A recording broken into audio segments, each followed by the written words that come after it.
Welcome to DFS Insights, where the game behind the game comes to life. I am David Geislinger, and alongside me is David Grant Jr., my cousin and co-strategist. The teams up on the block are the Dallas Mavericks at the Boston Celtics.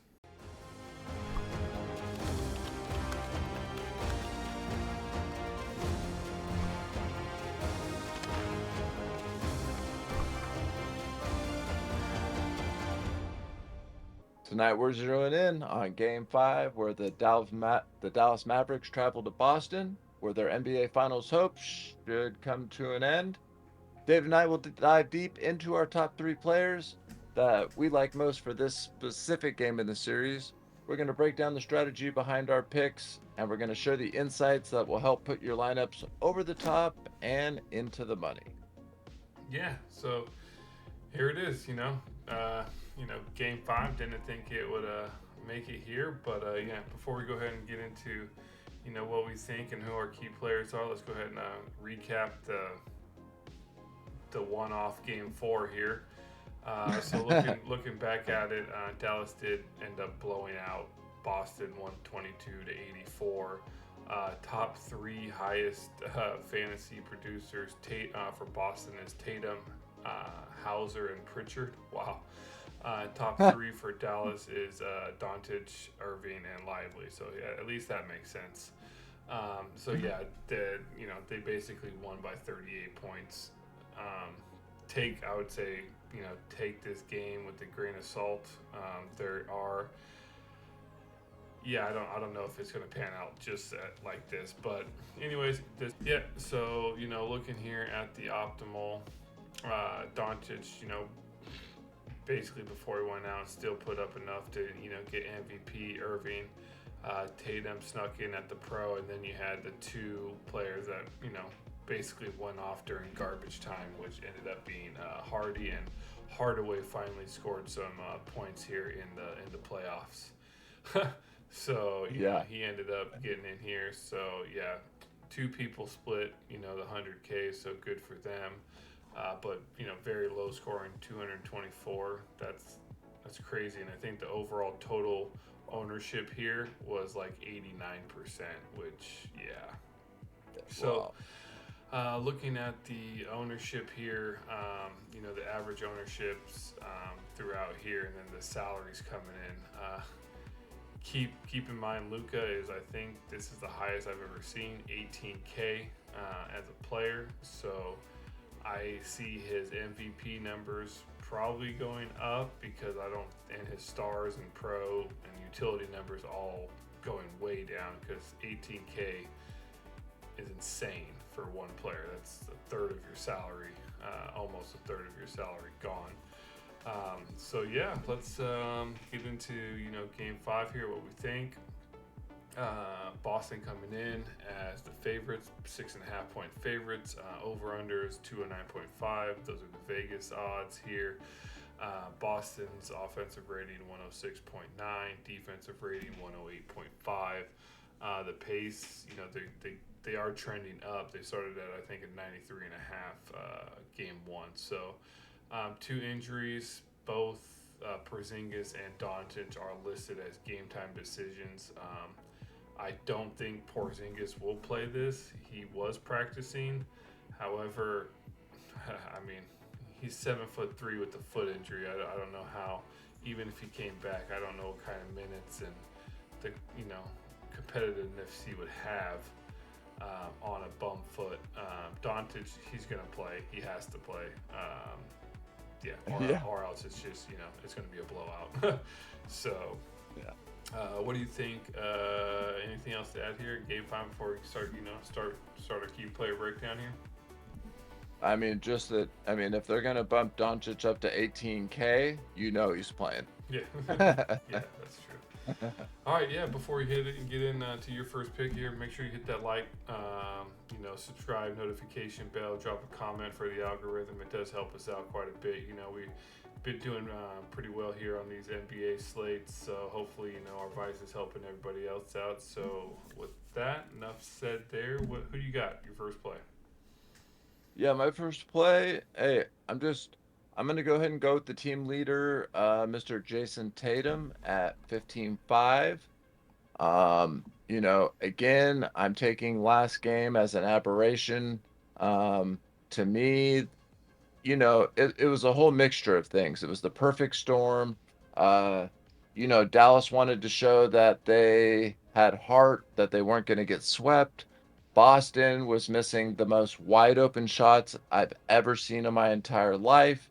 It seemed like they clearly want to win on their home court. So I consider that game an aberration. Nonetheless, Jason Tatum, um, while he hasn't been that superstar next level like everyone thought he was going to come into, at least for the finals and everything. He's really, to me, just done his job. He's been a team player. This team got this far by being a team, and he's their leader. They feed off of him. When his shot's not falling, I've watched him take it to the rack time after time, and if it doesn't go in, usually it's because he's fouled. He gets to the line. Um, I can promise you he's going to play the 43, 42, 45, 41 minutes. We're not going to see another 27-minute game in the finals out of Jason Tatum. So, um, at 18K, Luka's just too expensive for me. I'm gonna go ahead and roll the dice, and that's just too much for me to eat up too much salary. I'll have exposure to Jason Tatum at the MVP and the star. I might even mix him up and put him in the pro just a little bit, depending on how many lineups I do. But this is going to be a Boston heavy. Um, you know, Out of all I'm doing about 10 to 20 lineups. Yeah. I'll be doing a lot of 4-1 Boston, just so you guys know. So Boston's to me here is going to take it here. I mean, they just lost by about 28. They're now favored by 8. I mean, let's be real. I mean, even Vegas knows they threw that game. So, uh, yeah, 15-5, you can play him at the MVP, the star, or the pro. So I will be mixing it up just from an ownership standpoint. What are your thoughts on him, and who do you got here for your first play? I'm not gonna drag it on too much longer. But Tatum, you know, nothing much more to say. I think he is a viable contender there at MVP. He is going to be a lot less ownership than Luca Star. He'll still be his typical ownership sitting at about 27%. So yeah, no, I like Tatum, and I'll have quite a bit of him as well. So yeah, with that, Nice. moving on here to my first play, Mr. Kyrie Irving. I do have him, coming in at the MVP star. He's at 13.5K salary, which is a lot better than 18K. Minutes, he's averaging 38.5. That did drop because of the 30 minutes he did play only in game four. However, he's averaging about low 40s. Usage 27, he averaged 30.1, and he's projected about 37.5 fantasy points here. So, looking at him, MVP he's coming in at about 5% ownership, and star he's about 19. So, any which way I look at it, I'm actually will be viable in both spots. You're basically playing Luca at MVP. If you are playing him at all, I think his salary is too high to justify him at the star. I mean, he'll still be in the star and the pro, but I think Kyrie, being basically the second most used player on the team, he has, a very good likelihood of having, 50-point game. I know he's going back into Boston. His first two games weren't great there, but he always has that potential. To have a 50 plus point game. So what do you think of Kyrie before we get on to my second here? Yeah, you could argue he has lost somewhere between 10 and 12 straight games there since leaving Boston. So you could argue he is due for a game. But at the same time, you could also argue he just doesn't play well there. Um, at the at his salary at 13.5, I'd rather either pay up personally to Jalen Brown at 14.5, or I'd rather pay down to Derek White at 11K. So that's just me. But other than that, obviously it's Kyrie Irving. He's way overdue for a good game. So, I will have some slight exposure to him. I'll be under the field, but you'd be a fool not to roster him in at least a couple of lineups. So yeah, great pick. I like it. Who do you got here for your second pick? Yeah, second pick. I'm going with Jalen Brown. I like him at all the multiplier spots, MVP, star, and pro, with his salary at 14.5K. He's getting the minutes 37.1. His usage, I think, by far is the highest on the team, 26.8, which it dropped down due to last game. Average 37.8, and he is basically the highest averaging points excuse me. Well, he was until last game where Tatum maintained like a 30 average. He only had 12 points last game, but he was the highest average fantasy producer on the Celtics, and he's projected 41, which is roughly what he was averaging prior to last game. So I like him at all the multipliers. His salary's kind of in that sweet spot to where he does can justify it. So if you don't have Luka, Tatum, or Irving in the MVP, Brown is there. He has been MVP twice in this series, in the optimal twice at MVP. So it wouldn't be unusual for him. And looking at it, he's about 10% owned in the MVP, 21 at the star, and 6% at pro. So people are using him in all three of those multipliers. So just like I will in this game. So what do you think about Jalen Brown here? Yeah, Jalen Brown's also my second pick. He's actually my favorite play on the entire slate at 14.5. I believe in front of his home crowd. I think he's going to come out and just straight up ball. I think he's going to take over 20 shots on top of we know how well he gets to the rim. He's up there. If he closes out this game the way we know he can, he's going to get Finals MVP. And in the back of his mind, any player's mind, any pro athlete, that's what they want. They want any extra accolade that they can get. I know the team always comes first, but man, he's just had an amazing Eastern Conference Finals. He's had a great finals. He's even had just, a great playoffs. So I think he's going to look here to close it out in front of his home crowd. I think he's hunting for that finals MVP trophy. So he is great in all the multipliers. I'll be heavier than him on at the MVP. And then obviously I'll have him at the star and the pro just in case, but I'll be heavily exposed to Jalen Brown. So yeah, yep, love the play, love the play. Who's your Um, second pick? so, Oh, that was Jalen Brown. uh, So who's your third pick? yeah. So my third pick, this will be my first time picking him in the series. I'm going Mr. Drew Holiday at 10.5. I can't believe, he's come down now a little bit. He's come down to 10.5. He's the one that's got the ring here on the team. He's got the playoff experience.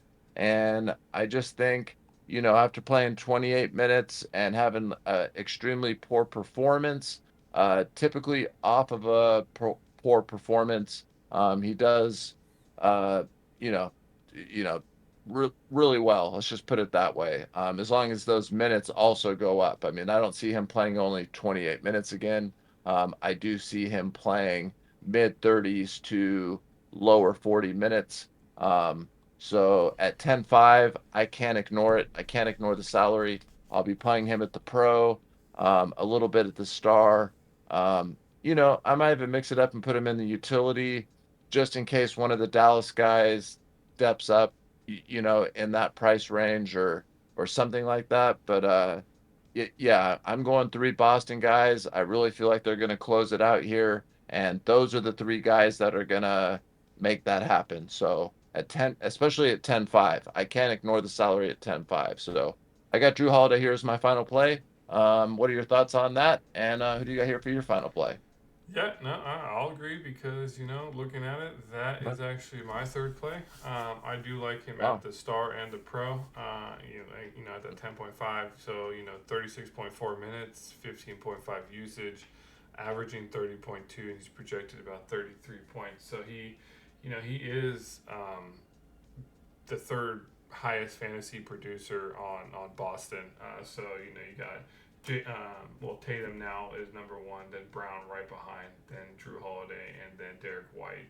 Or Porzingis was, and then Derek White. So yeah, at 10-5, it makes clear sense. Looking at ownership, 6% at the start, 19% at the pro. So I believe I even had him and Brown for last game, but then that game went all to hell. So before last game, those guys were averaging mid 30s, low 40s, in almost all the games. So it is what it is. I'm not gonna hold it against him. That's why I'm picking both of them again, because like you said, if Boston is going to win this game, they're going to be, key players on it. So,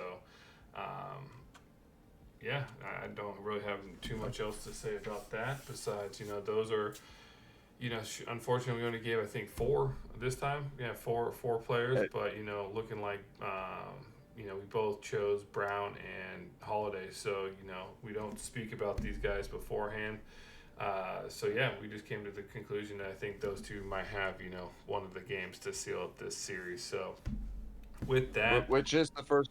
Sorry not to cut you off, brother, but that is the first time all playoffs that you and I have agreed on 2 of the 3 of our picks. yeah. So, everybody out there, take that for what that's worth, for sure.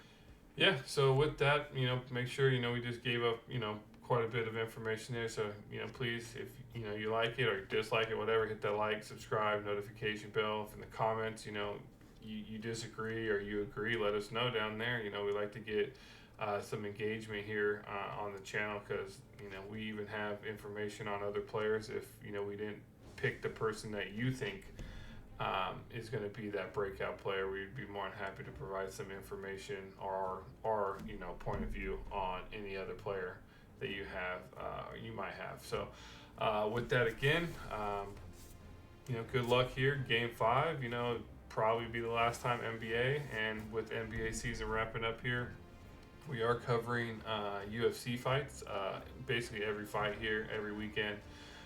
Going forward, for DraftKings, a little bit better, I think, gameplay, and this overall, just how the scoring and everything works over on DraftKings is better for MMA, at least from my point of view. So with that, come check us out. We had a pretty interesting card that just happened. Ended up doing okay on that slate. So yeah, with that, good luck. And David, what do you got? Yeah, hey, let's go Boston, man. I hope Boston closes it out. It's been a great NBA season. I hope Jaylen Brown actually does get the MVP. Good luck to everyone out there on all your lineups. Please, again, like, subscribe, and don't forget, after this season, just as David said, please follow us over onto we'll be posting videos for the DraftKings UFC, up until NFL, and even then we'll be overlapping with some of that. So good luck to everyone out there. Hope to see you guys all up at the top of the leaderboard, and we will see you guys on the next one. Good luck.